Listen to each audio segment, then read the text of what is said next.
Salam dəyərli abituriyentlər. Bugün Güvən Nəşriyyatının buraxış imtahanları üzrə sınaq imtahanları keçirilmişdi. Biz 11-ci sinif buraxış imtahanından başlayaq. Deməli, birinci sualda vaxt itirmədən birbaşa cavabları deyim ki, rahat bir şəkildə sürətli yoxlayın. Amma nə sualınız olsa, yəni hansısa bir sualla bağlı fikirləriniz olsa, yəni geniş izah istəsəz, onu şərh bölməsində yazarsınız. Sadəcə mən daha sürətli bir şəkildə dedim ki, yəni qısa müddətdə yoxlayasınız. Deməli, birinci sualda yazıb ki, feili bağlama işlənmiş cümlələri müəyyən edin. Burada diqqət eləsək, dincini almaq üçün otağa girib taxtın üstündə uzandı. Otağa girib, otağa girərək. Burada diqqət eləsək, üçüncü, yəni C variantını seçə bilərik. Variantlarda bir üstə var. Burada birinci cümlədə qarşısındakı bu gülümsər çöhrəli kişiyə diqqətlə baxdı. Burada feili bağlama yoxdur. Cavab C variantı. İkinci sualda zərf işlənməmiş cümləni müəyyən edin. Bax, indi burada diqqətimizi cəlb edir. Yəni zaman zərfidir. Yuxarı yer zərfidir. 1 ilə 3-ü çıxanda yerdə qalır 2, 4, 5 D variantı. 33-cü cümlədə sualda daha doğrusu nöqtələrin yerində Q səsi olmalıdır, birində isə K səsi olmalıdır. Baxaq, təzyiq sözündə K səsi olacaq, təqlid sözündə isə, yəni burada özündən sonra cingiltili samit gəldiyinə görə elə olduğu kimi qalacaq. Yəni Q olduğu kimi qalacaq. Məsələn, iqlim tipli sözlər. Bunlar da buna aiddir. Buradan 2-ni götürürük. Burada isə K səsini verəcək. Bax, təksir sözündə Q-dan sonra kar samit gəldiyinə görə K səsini verəcək. Komik. Burada K səsi. Deməli 2, 5, 6 B variantı. 34-cü sualda klasteri tamamlayın deyir. Burada şəxs təyini qeyri-müəyyən əvəzliklər işlənib. Amma burada şəxs əvəzliyi olmadığına görə sualda yanlış olanları, yəni uyğun olmayanları götürəcəyik. Ona görə say əşyanın konkret miqdarını bildirir. Burada köməksiz bir adam kimi, yəni burada bir ədatdır. Bir yanlışdır, yanlışlar götürürük. 2 doğrudur, yəni istəmir idi, hissəci idi, 2-ni çıxırıq. Sonra diqqətlə baxaq. Həm feil, həm də zərfin xüsusiyyətini daşıyan söz, yəni feili bağlama yoxdur. Baxsaq, həqiqətən də yoxdur, 3-ü də çıxırıq. İsim konkretdir, amma qeyri-müəyyən təsirli haldadır. Adam burada adlı haldadır. Diqqət eləsək, 2, 1, 4. Feillərdən biri qayıdış, digərləri məlum növdədir. Feillər, diqqətlə baxsaq, məlum növdədir. 1, 4, 5 yanlışlar seçəndə A variantı olur. 35-ci sualda çoxaltma dərəcəsində sifət işlənmiş hansı cümlədə ismi xüsusiyyətini daşıyan qeyri-müəyyən miqdar sayı çox ucuz qiymətə, burada çoxaltma dərəcəsində olan sifət ismi xüsusiyyətini daşıyan qeyri-müəyyən miqdar sayı bir qədərini. Bunu götürə bilərik ki, E variantı. 36-cı sualda deyir ki, antonim cütlüklərdən hansılar və yaxud da hansılarının hər iki tərəfinin amonimliyi olan söz kimi düşünmək olmur. Burada diqqətlə baxsaq, doğma sözünün, yəni burada amonimliyi olmayacaq. 4-ü götürürük. O biləndə ən azı birində var. Məsələn, gen, insanın geni, bir də var gen, məsəl üçün dar gen, o mənada. Gen küçə, dar küçə. At sözü də zibil atmaq və yaxud da heyvan mənasında. Yaş da insan yaşı, yaş paltar. Yəni bunların hər birinin ən azı bir dənəsinə baxsaq, amonimliyi rahat gözümüzə, yəni dəyir. 4-ü götürə bilərik. C variantı. 37-ci suala diqqət eləsək, yazıb ki, hansı cümlədə təsirli halda olan isim işlənmişdir? Onun yaşla dolmuş və torlanmış gözü qatı qaranlıqda atı güclə seçdi. Atı o, bu artırıb tapmaq olar ki, bu təsirli haldadır, yoxsa yox. O atı, bu atı güclə seçdi. D variantı. 38-ci sualda deyir, əsas nitq hissələrindən ikisinin aid nümunə yoxdur, yəni doğru fikri soruşur. Kölgə isim, alçaq dağmalar, alçaq sifət, daxmanı isim götürək, sərilmək də feil olsun. Feil, isim, sifət, bəzən bu da zərf olsun. Amma sayla əvəzliyi burada gözə dəymir. E variantı olacaq. 39-cu sualda hansı cümlədə əvəzli daha çox mənim növünə aid nümunələr işlənmişdir? Burada baxaq. Elə hiss yarandı, elə bir anlıq necə, bu, o, bu, elə belə, əvəzliyi haradasa, işarə harada sual, ona şəxs. C variantını götürə bilərik, yəni digərlərində ən azı bir dənə 2 dənə olacaq.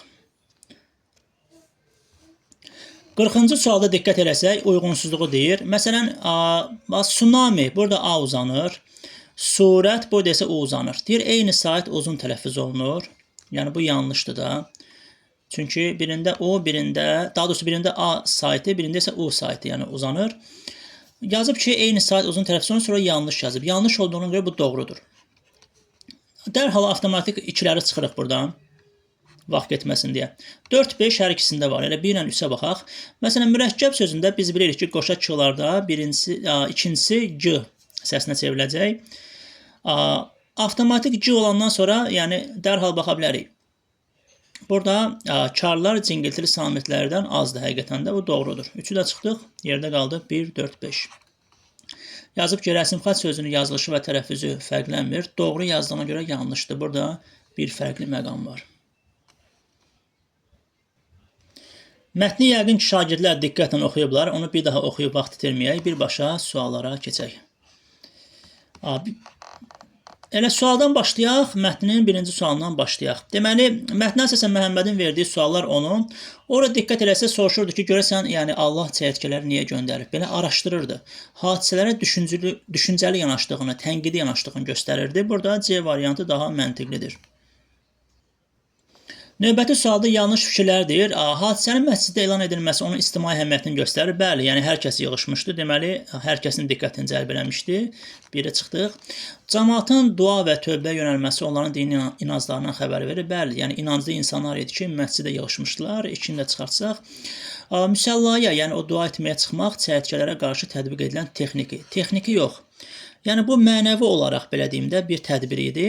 Texniki tədbir isə nə bilim dərman səpə bilərlər. Hər hansısa bir texniki belə deyim də əgər alətlər varsa onlardan istifadə edərək. Ona görə də 3 yanlışdır. Cəmaət əvvəlki nəsillərin yaşadığı təcrübəyə əsaslanaraq davranır. Bəli, orada bir yaşlı kişi deyir ki, əvvəllər də bizim vaxtımızda belə olub. 4-ə çıxaq. Gənc nəsil dini inanclarla yaşayan yaşlı nəslin düşüncələrini sorğulamır. Yox, orada Məhəmməd deyirdi ki, bəs nəyə görə, yəni suallar verirdi orada ki, nəyə görə çəyirtkələr, yəni bura hücum eləyib. Bunun səbəblərini araşdırırdı. 3-5. D variantı. 43-cü sualda bilirik ki, mətn bədii üslubdadır. Mətnin üslubu xüsusiyyətlərini özünü göstərən cümlələri seçməliyik. Bircə saniyə. Buradan bir cümlələrə baxaq. Birbaşa ilə vaxt getməsində cavabları deyim. Diqqətlə baxsaz burada ikinci cümlədə yaxşı qurunu da yandırıb yaxar, hamını qara günə qoyar. Burada qara günə qoyar, fikir versəz, burada artıq məcazilik var. İkini götürürük. Bir də 4-cü cümləyə diqqət eləsək, onlar uçanda bulut kimi yerə kölgə salır. Yəni burada təşbih var. 2-4. Ona görə də bu sualda cavab 2-4 C variantını götürə bilərik. 44-cü sualda doğru fikirlər soruşur. Dini, inan və düşüncənin hələ də sosial qərarların mühüm hissəsi olduğunu, bəli, mətndə insanlar dua edirdilər. Bunu götürə bilərik. Mətnə görə müəyyən etmək olmur. Burada isə 3-ü götürəcəyik. Liderin hansı göstəricilər əsasını seçildiyi 1-3. Bəs bu 4 nəyə görə götürülmür? Yazıb kollektiv dini alimlərin insanlara psixoloji rahatlıq verdiyini. Orada insanlar yəni dua edirdilər, ağlayırdılar. Sanki bir rahatlaşma gəlirdi onlara. Ona görə bunu müəyyən etmək olar. Amma liderin hansı göstəricilər əsasını seçildiyi mətndə yox idi. 1-3.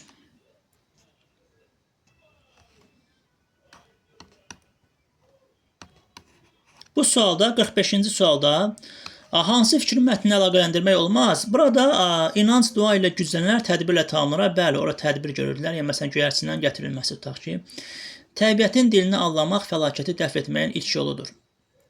Yəni, orada araşdırırlar ki, çəyirtkənin qarşısını necə almaq olar. Hətta göyərçini misal gətirmişdi ki, əvvəllər biz göyərçini gətirmişdik və qabağını almışdıq. Bilik qorxunu azaldar, yəni bildiklərimizi tətbiq edərək bu fəlakətin qabağını müəyyən qədər almaq olar. İnam isə orada güc verər, yəni insanlar dua edərək daxilən mənəvi güc əldə edirdilər. Hər çarəsizliyin qarşısında bir yol var. Orada insanlar fikirləşirdilər ki, hətta bir nəfər də durub dedi ki, yəni əvvəllər biz göyərçini də gətirmişdik bu çəyirtkələrə qarşı.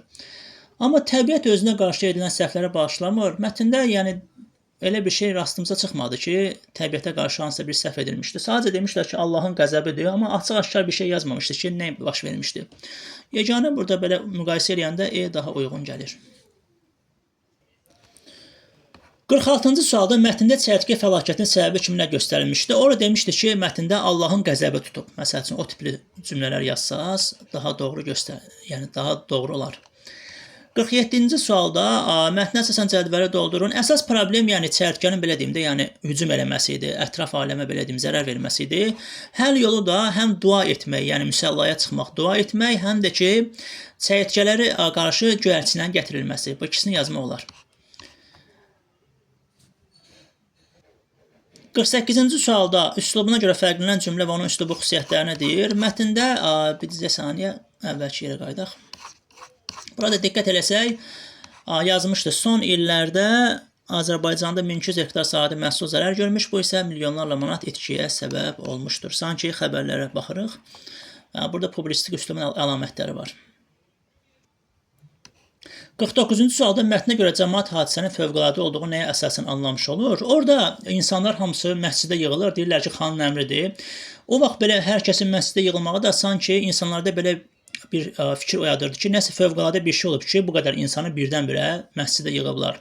Sonra orada məsəl üçün xanın gəlib çıxış eləməsi, yəni fövqəladə bir şey olub, çəyirtkələr hücuma keçib. Və orada oran əsasən bunu anlaya bilirik. Yəni həm xanın orada danışığı var idi, insanların belə deyim də məscidə yığılmağı, hər kəsin məscidə yığılıb həyəcanla bir-birini gözləməsi artıq işarə verirdi ki, nəsə fövqəladə bir şey olub. Burada yazıb, mətnin nöqtələn yerinə mətnin aid olduğu üslubun səciyyəvi xüsusiyyətlərinə uyğun ifadə. Yəni bədii üsluba uyğun, belə deyim də, elə bir məcazi ifadələr yazmalıyıq ki, tam olsun. Burada baxaq nə yazıb. Göyərçinlər tutu çox sevirlər, çəyirtkələr də tutu sevir. Ona görə də bunlar düşməndir. Beləcə göyərçinlər onların yazmaq olar ki, göyərçinlər onların kökünü kəsəcək, onların axırına çıxacaq. Nə bilim, onların həyatına son verəcək. Bu tipli belə məcazi ifadələr yazmaq olar. Burada yuxusuzluq və onun sağlamlıq üzərindəki təsirləri. Bu mətndə də diqqətlə baxsaq, birinci sualda. Doğrudur, yuxusuzluq beynəlxalq təşkilatının diqqətini, bəli, orada Ümumdünya Səhiyyə Təşkilatının qərarları var idi. Yanlış, yuxusuzluğun ən ciddi fəsadları yalnız psixoloji gərginlik, yalnız sözünə görə bu yanlış olacaq. Ehtimal da ki, şeiri yadda saxlamaq, diqqətlə baxsaq, normalda yatmayan insanın bir şeiri uzun müddət yadında saxlamaq qabiliyyətinə malik deyil. 1, 3, 6, burada D variantı olacaq.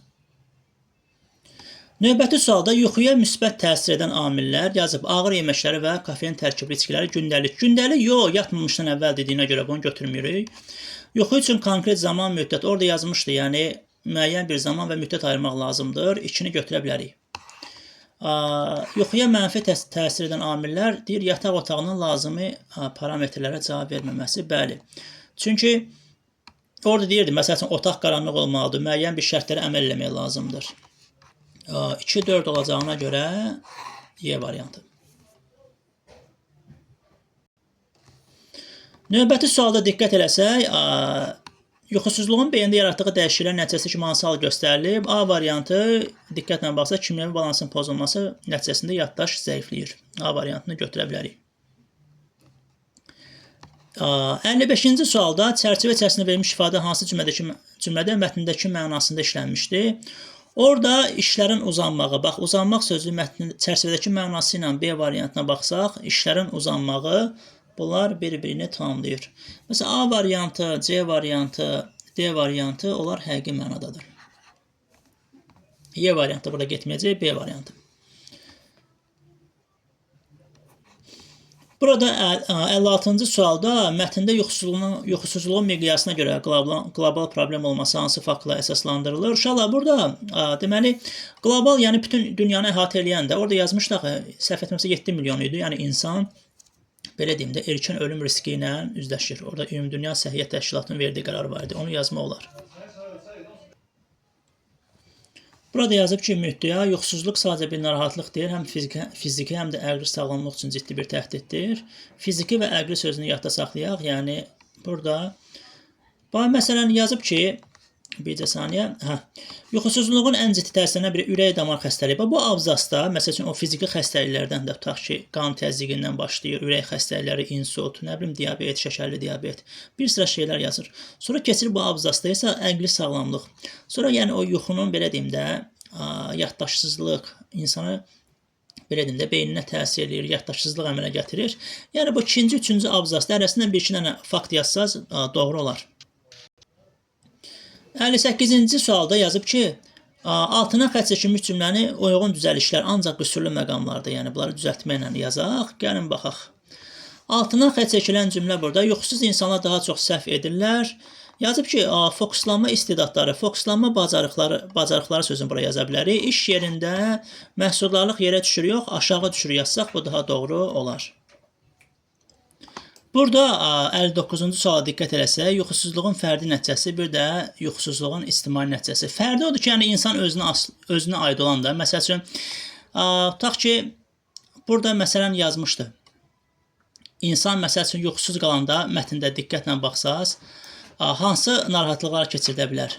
Məsələn, burada diqqətlə baxaq, bircə saniyə. Məsələn, yazıb ki, insanların yəni iş tempi aşağı düşə bilər. Abzasını tapım onun. Burada diqqətlə baxsaq, fərdi və yuxusuzluğun ictimai nəticəsi. Məsələn, tutaq ki, orada bir insanın yuxulu halda, orada yazmışdı Amerikada aparılan tədqiqatlar nəticəsində insanların, belə deyim, qəzalar törətməsi və xeyli sayda insan burada ölür. Yəni, orada hətta 1500 rəqəmində vermişdi. Yəni, hətta yuxusuzluğun gətirdiyi faciələr göstərir ki, insanlarda hansı problemlər yarada bilər. Yəni ki, həyatına son qoya bilər. Yəni, yüzlərlə, minlərlə insan ölə bilər. Hər birimizdə aylıqda xəstəliklər yarana bilər. Yəni, düşüncəmiz zəifləyə bilər, beynimiz, yəni yaddaşımız zəifləyə bilər. Bir işə fokuslana bilmərik. Bunları yazsaz doğru olar. 60-cı sualda mətndə nöqtələrin yerinə məzmuna uyğun ifadə yazın. Buradan qayıtsaq, yazmışdı. Bircə saniyə. 2019-cu ildə aparılan tədqiqat zamanı 5 saatdan az yuxu alan insanların düşünmə sürətində və yaddaşında 20%-ə qədər azalma olduğunu üzə çıxarmışdı, aşkar etmişdi. Bu tipli sözlər, ifadələr yaza bilərik. Bu mətnlərlə bağlı, suallarla bağlı hansı sualın daha geniş izahını istəmək istəsəz, bunu şərh bölməsinə yaza bilərsiniz. Maksimum bir qədər, yəni sürətli şəkildə bu videonu çəkdim ki, şagirdlərimiz yoxlasınlar. Təşəkkür edirik.